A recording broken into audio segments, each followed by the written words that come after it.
Hi, my name is Alejandra, and this is Jessica. Hi. We're representing CEO Sam Davis of Southern Hospitals, and unfortunately, we did not receive your dispute resolution advice on time for our negotiation, so we were unable to reach a compromise because we were lacking information on the maximum and minimum salaries for the nurses in this location.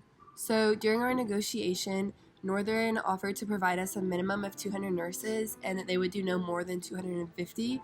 They also stated that their minimum salary per nurse would be $15,000 and their what they were asking for per nurse was $18,000.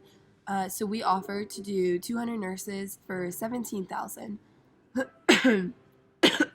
Excuse me.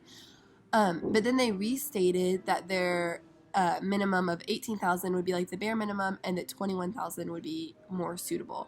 And so that was kind of a red flag for us. And for this reason, we did not reach a negotiation or a deal during the negotiation.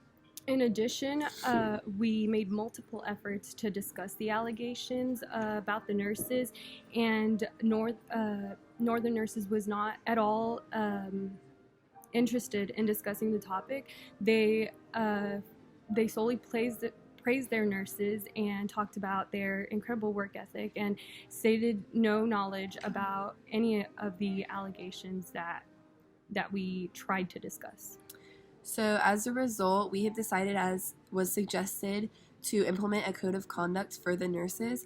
And one thing that would be in this code of conduct would be a number of times specifying how many times you can be tardy or miss a shift, and how many times would be acceptable before termination becomes a possibility. We know that it's common to keep a record of every workplace infraction and then to have those records for documentation when termination becomes necessary, just to have as proof.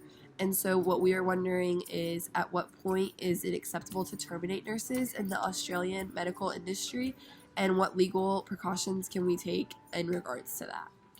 More specifically, in the case of going into mediation with Northern Nurses, who would be a good third-party mediator? And should it be known that Northern Nurses knew about the allegations that were made about the nurses and failed to disclose them when outright asked during the mediation? What legal claims, if any, can we make if that's the case? Thank you, and we hope to hear from you soon. Thank you.